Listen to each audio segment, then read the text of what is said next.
Olá, queridos amigos. Este é o 10º e último vídeo da nossa série Família e Homossexualidade. Eu sou o pastor Watson Rocha, esta é a terapeuta Jeane Rocha, e nós estamos contentes em terminar esta série de vídeos com um desejo muito grande no coração de que nossos vídeos ajudem famílias a viver melhor esta situação onde há homossexualidade presente na família, ou que nas famílias haja a abertura e a aceitação de pessoas que são homossexuais e que devem ser recebidas e tratadas com amor e respeito. É isso que queremos. Nesse último vídeo, então, nós vamos falar sobre essa questão da visão do outro, da visão do homoafetivo, né? E Jane começa a cantar. Okay. Olá, pessoal. Eu gostaria de terminar essa série, né, falando sobre uma questão muito complexa, que é a mudança de mentalidade, que é a mudança da forma de visão. E é natural que quando as pessoas se convertem, elas vão se converter com todo o histórico de vida dela, com toda a visão de realidade que pertence a ela e com toda a constituição histórica psíquica dela.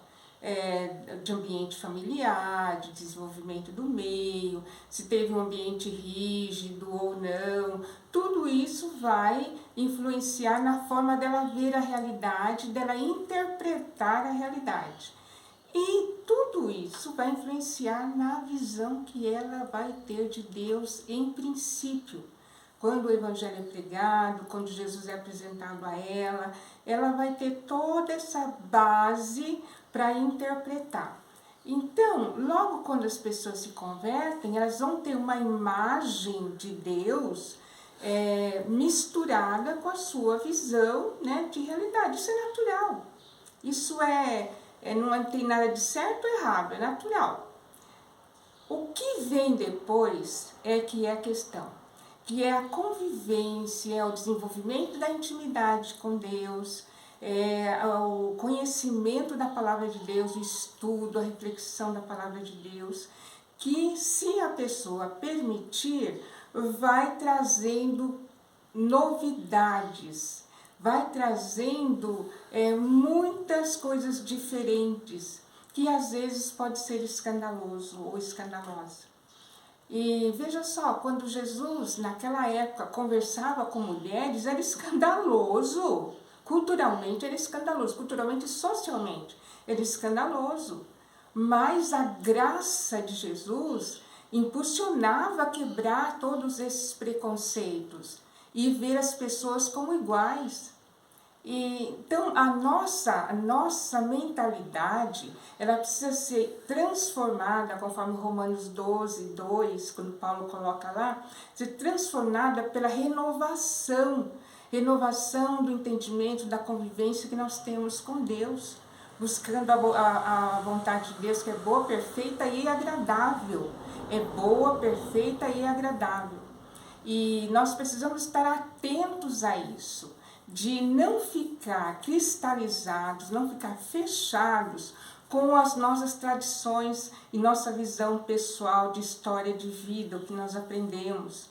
É óbvio que as crenças que nós obtivemos durante toda a vida, isso vai se fechar, isso vai ficar firme em nós, mas ao mesmo tempo, quando nós aceitamos Jesus, precisamos nos dispor a deixar o Espírito Santo ir transformando e trabalhando. E isso Deus faz de formas diferentes com a pessoa. Deus não faz igual, não é um padrão, não existe um padrão para todas as pessoas. Deus ele vai respeitar o histórico de vida, a constituição psíquica e emocional de cada um. Deus é maravilhoso e ele respeita isso. Vejam só, olha como Deus agiu com Paulo. no versículo 9 de Atos, inicia, no primeiro versículo, Paulo ainda respirando, eu vou ler para ficar mais claro. Saulo, ainda respirando ameaça e morte contra os discípulos do Senhor, dirigiu-se ao seu sumo sacerdote e lhe pediu cartas para a sinagoga de Damasco, a fim de que, caso achasse algum deles que eram do caminho, tanto homens como mulheres, o levasse preso para Jerusalém. Ele tinha tanta raiva, que diz assim, respirando ainda ameaças e morte contra os discípulos do Senhor. Era uma crença que ele tinha, tão fechada, tão rígida, tão cristalizada, e ele achava que ele estava certo. Ele estava, assim, plenamente cheio de razão. E o que aconteceu? Aconteceu toda aquela história da conversão, ele caiu, ele ficou sem ver por alguns dias, foi algo muito profundo, foi uma experiência muito profunda que ele teve com Deus, e ele simplesmente, ou talvez não simplesmente, né, talvez de forma complexa, ele mudou totalmente a forma de pensar, a forma de ver. E em vez de ele perseguir, ele vai agora se envolver com esse povo, ele vai fazer parte desse povo e ele vai então ser o primeiro missionário a transmitir, a falar sobre o amor de Deus, sobre a graça de Deus. Olha que interessante, foi uma quebra de crença assim, muito forte. Já o Pedro, lá no versículo 10, né? O Pedro, ele achava que o evangelho, o reino de Deus não era para os gentios, né? De jeito nenhum, estava firme, estava certo, ele também estava cheio de razão sobre isso. Mas vai lá, Deus dá uma visão para ele, pede para ele comer alguns tipos de carne, pede, não, eu não como coisa impura. E aí Deus trabalha com ele através dessa visão e faz com que ele comece um processo de mudança. Comece, porque com Pedro não foi tão fácil assim, não foi como Paulo, não. Pedro, ele ficou assim, ele entendeu mais ou menos, né? Mas lá na frente, lá na relação com a igreja de Gálatas, a gente vai perceber que ele ainda era um pouco fechado. Foi um processo diferente. Já não tem relatos bíblicos de outros discípulos, outros personagens. Parece que com os outros não foi tão difícil assim, com João, por exemplo. João, o apóstolo do amor, que escreveu o Evangelho de João, as cartas. Vocês percebem ali a tonalidade da fala dele é de muita graça, né? De muito amor, a maneira como ele coloca, como ele relata os fatos. Parece que com ele não teve tanta dificuldade. Então veja, Deus vai trabalhar com cada pessoa de forma diferente. Mas o que eu quero deixar aqui é que Deus ele quer trabalhar, o Espírito Santo quer transformar. E nós precisamos de rever essas nossas posturas rígidas. Eu digo em algumas falas minhas que eu me preocupo não, me chama a atenção. Aquelas pessoas que falam assim, não, eu sou fiel à palavra. Não, tem que ser assim. Não, tem que olhar de forma literal. Eu fico preocupada, desculpa, não é preocupação, me chama a atenção, me faz pensar. Sabe por quê? Essas falas têm muito a ver com questões pessoais, questões de rigidez pessoais que são transferidas para as outras áreas, inclusive para a prática espiritual. E aí a pessoa, ela mostra uma rigidez, uma dificuldade de mudar. Parece que abrir-se à mudança seria uma infidelidade, não só com Deus, mas as crenças que ela tem com ela mesma. Seria enganá-la, talvez. Seria traí-la. E não é bem assim. Seguir a Jesus é entrar nesse mundo onde tem muito mistério para ser conhecido. Jesus não é como nós colocamos na nossa caixinha do nosso histórico. Jesus é muito, muito, muito mais. Por isso que precisamos nos dispor à mudança, para a gente aprender mais e viver mais dessa graça. Pessoas muito rígidas, pessoas que se fecham muito e não tendem a pensar, a abrir, nem para avaliar, elas deixam de conhecer mais ainda a graça de Deus. A graça de Deus é muito mais do que imaginamos, como eu falei, muito mais. E a graça de Deus está em amar, está em doar, está em enfrentar os desafios, não é enfrentar, que aliás não tem, fácil não se enfrenta, né? O fácil se vive. Não é lidar só com o fácil, mas lidar também com o difícil, com os desafios. E tem a ver com se doar, com amar, com se entregar pelo outro, pelo necessitado.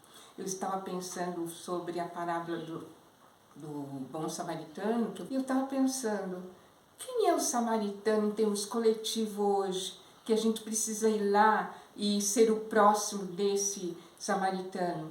Desculpa, desse necessitado. Quem é o bom samaritano? É a igreja. E quem é o nosso necessitado que precisamos trabalhar, se mover, fazer alguma coisa? São aqueles que estão feridos pela crítica, pelo preconceito, discriminação, são os homoafetivos, são os pobres, são os negros, são aquelas pessoas que estão marginalizadas, as prostitutas, e a igreja precisa se mover o coração para ir ser o próximo dessas pessoas necessitadas, que são machucadas, que estão machucadas e são mais ainda machucadas pela sociedade.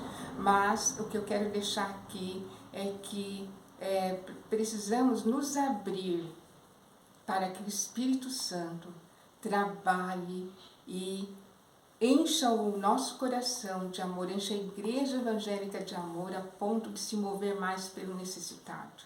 E isso acontece quando a pessoa se dispõe, mesmo com medo, mesmo com certa crise, certo conflito espiritual ou existencial, comece a buscar o domínio do Espírito Santo sobre a mudança de sua mentalidade.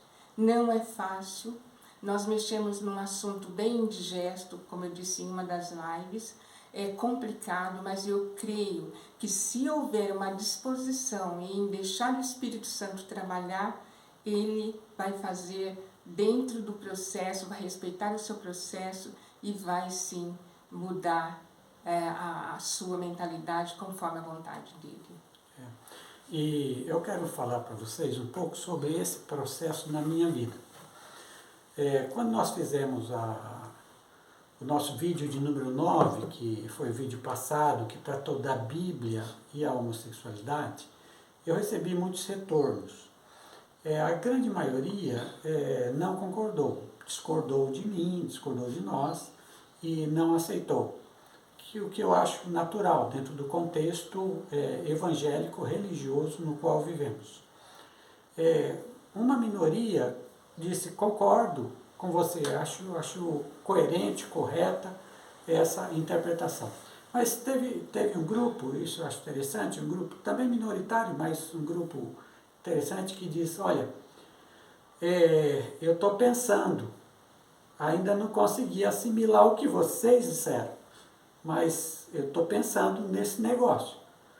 E isso eu acho legal, são pessoas que estão em conflito interior entre o que receberam até hoje e, de repente, palavras de irmãos que agora dizem, olha, é um pouco diferente isso aí, não é desse jeito, é diferente a interpretação. Então, achei interessante. E eu mesmo revi a minha situação. Se você me perguntasse há 10 anos atrás o que eu achava da homossexualidade, como todo mundo, eu diria assim, é um pecado, não pode. Se alguém é homossexual, ele tem que se abster, de qualquer tipo de relacionamento, né? Então, eu dizia isso, seguia a maioria tranquilamente. Mas aí, de uns 10 anos para cá, começou uma mudança no meu entendimento acerca desse assunto. E essa mudança se deu por alguns fatores, no meu caso. Que fatores foram esses? Primeiro, eu comecei a olhar com mais atenção as atitudes de Jesus acerca dos grupos minoritários e marginais de sua época. Quando eu uso a palavra marginal, não é no sentido de malfeitor, é no sentido de alguém que está à margem, que é colocado à margem do grupo principal da sociedade, é nesse sentido. Jesus teve para com eles acolhimento, Jesus recebeu, Jesus não ficou condenando esse grupo.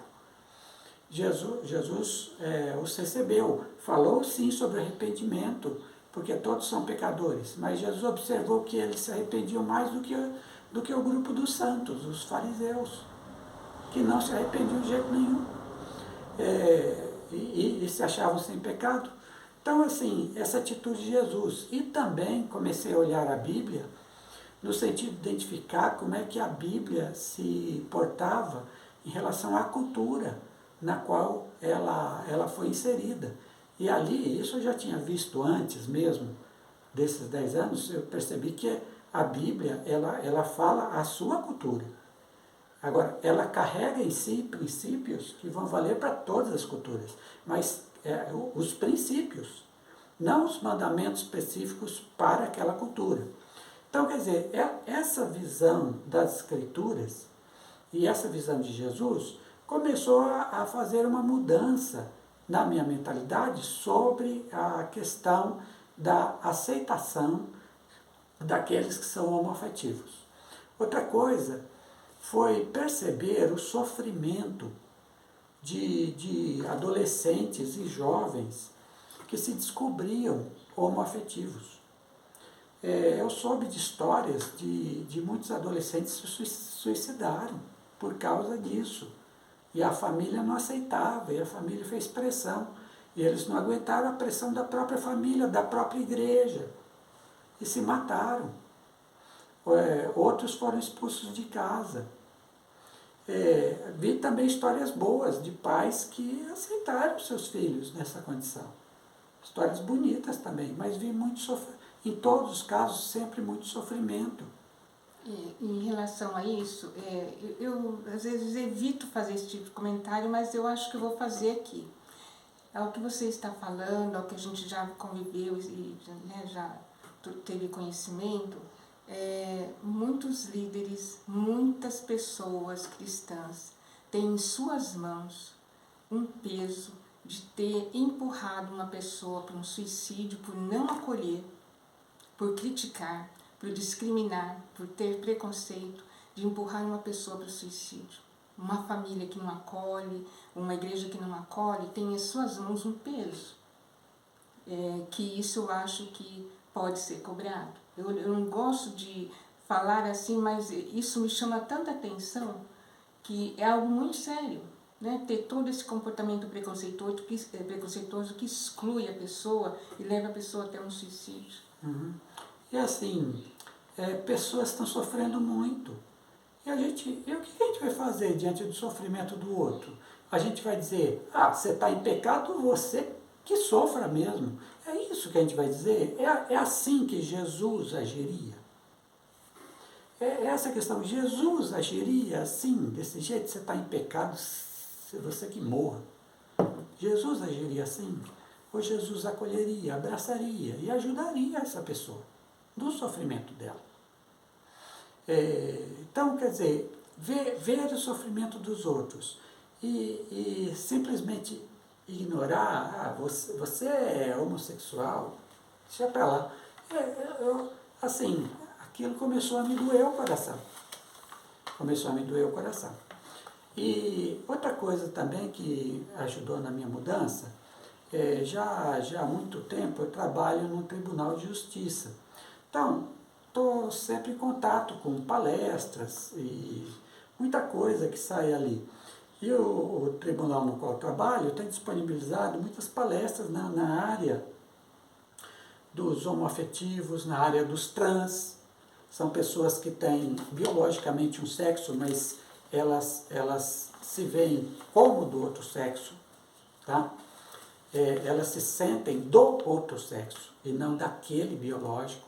Então, muitas palestras sobre o respeito a essas pessoas naquilo que são, de aceitar o que elas acham e sentem que são, respeitar isso e promover os direitos dessas pessoas, direitos a ter uma vida íntegra, sem sofrimento, sem pressões por parte da sociedade.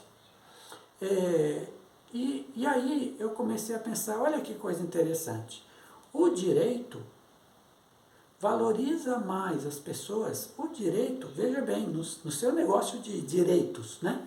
Ele ama mais essas pessoas do que a igreja. Enquanto a igreja tem esse negócio de rejeitar, de falar mal, de jogar para fora, o direito está dizendo, não, essas pessoas têm que ser respeitadas naquilo que são, nas suas decisões, essas pessoas têm que viver uma vida digna, elas têm direito a isso, e essas pessoas serão protegidas no que depender de nós. Nós, os operadores do direito, elas serão protegidas. Isso é muito mais amoroso do que muitas vezes o que a igreja faz. E eu comecei a perceber, quer dizer, pessoas que não têm nenhum sentido de cristianismo, porque o direito opera por leis. Pessoas que não têm nem nada a ver com Jesus Cristo estão agindo mais de acordo com o Espírito de Jesus do que a própria igreja. Essas coisas começaram a mudar meu pensamento, foi pensando, não foi um negócio simples, não foi um negócio fácil. Eu sei do sofrimento também por mudar, porque toda mudança ele faz você sofrer de alguma forma. Sei também, muitas vezes, dos sofrimentos por me posicionar, eu e Jeane nos posicionarmos desta forma, mas na vida a gente tem que seguir Jesus. Na vida a gente tem que carregar a cruz. Então, vamos lá. Em mim houve esse processo de mudança de mentalidade. Então, conforme coloquei no vídeo passado, vídeo número 9, eu entendo que certas situações da homossexualidade não são pecado. O ser homossexual não é, ou ter um namoro respeitoso não é, Ter uma família, não é? o se casar não é, e ter uma família não é. Não é pecado, não é mal. Pelo contrário, são coisas boas, que no nosso entendimento é agradável a Deus. Então, houve esse processo de mudança em mim, na minha vida.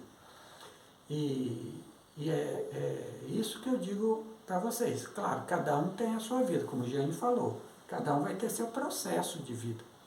Mas o que eu digo a você, deixa o Espírito Santo, não o Watson e Jeane, nem a igreja, conforme ela está acostumada, mas deixa o Espírito Santo fazer as mudanças que ele quiser fazer em você. Deixa o Espírito Santo fazer essas mudanças. Pede para ele. Espírito, se eu não estou pensando bem, corretamente, se eu não estou agindo corretamente, me ajuda a ver e a mudar. Faz esse pedido, essa oração ao Espírito Santo. Tenho certeza que o Espírito de Deus, o Espírito de Jesus, vai te ajudar e te abençoar. Agora, de qualquer forma, se você chega e diz para mim, pastor, eu vou continuar, na minha opinião, de rejeitar a ideia de que a homossexualidade não seja um pecado em certas situações. Não, para mim, toda relação homossexual, toda vida entre os homoafetivos, para mim é pecado. Tá? Mesmo que você pense assim, eu quero te dizer uma coisa. Nós somos discípulos de Jesus e temos que obedecer aquilo que nosso Senhor nos disse. Então eu vou ler um texto aqui para vocês. Ouvistes que foi dito: amarás o teu próximo e odiarás o teu inimigo. Eu, porém, vos digo: amai aos vossos inimigos e orai pelos que vos perseguem, para que vos torneis filhos do vosso Pai Celeste, que está nos céus. Porque Ele faz nascer o seu sol sobre maus e bons, e faz chover sobre justos e injustos. Pois, presta atenção agora, pois, se amardes aos que vos amam, que recompensa tereis? Não fazem os publicanos também o mesmo? E se saudardes somente os vossos irmãos, que fazeis demais? Não fazem os gentios também o mesmo?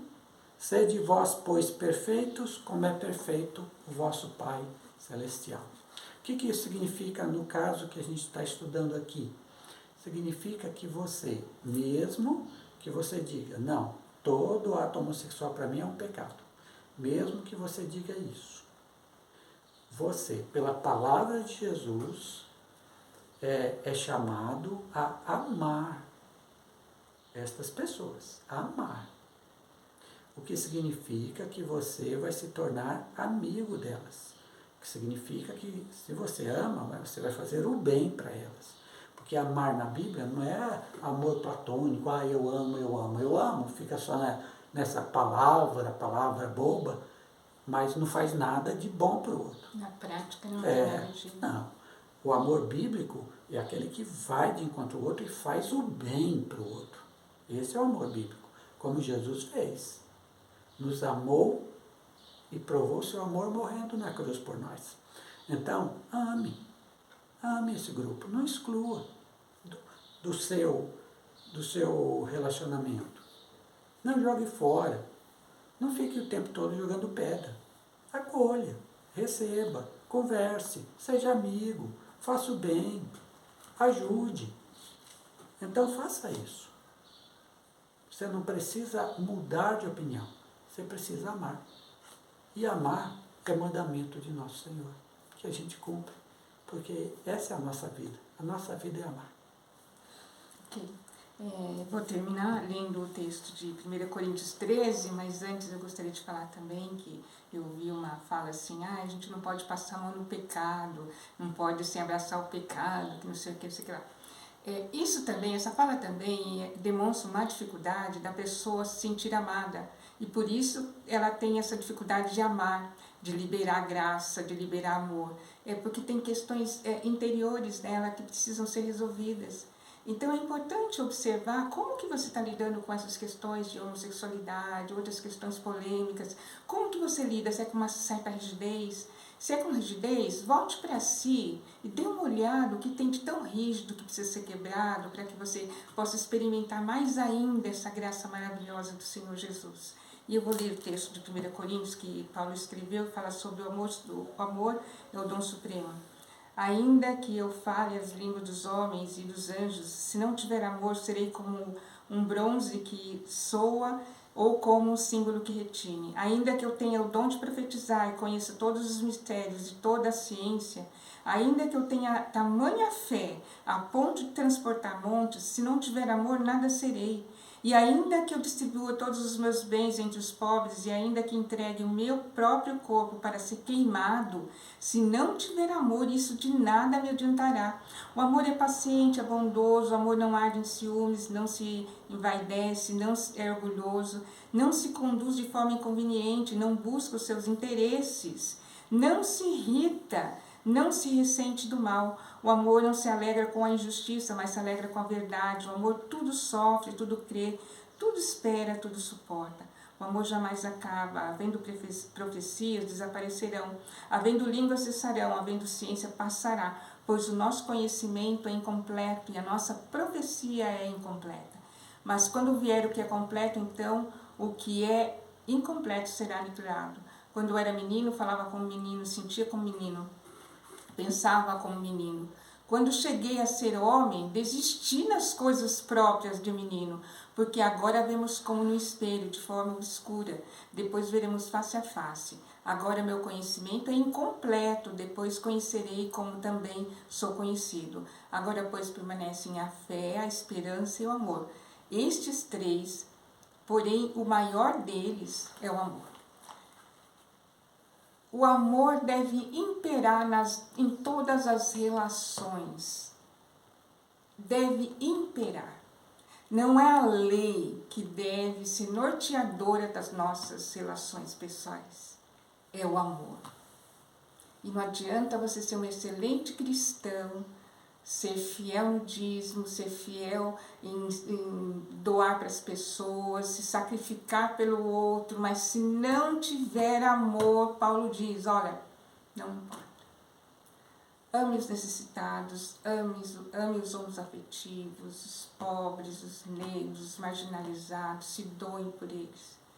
E que Deus nos abençoe a crescer cada vez mais na compreensão e na vivência dessa graça maravilhosa que está em Jesus. Amém.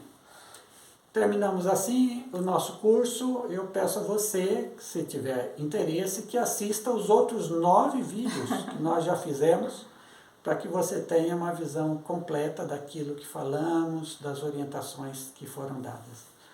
Para nós foi um prazer estar aqui e falar sobre esse assunto. Que Deus abençoe nosso país, que Deus abençoe as famílias, que haja mais acolhimento, que haja mais amor, que haja mais fraternidade e que a vida dos homoafetivos seja melhor, mais segura, mais tranquila, mais amorosa. É isso que nós desejamos para eles e para todos nós. Deus abençoe a todos. A graça do Senhor Jesus fique na vida de todos nós. Amém.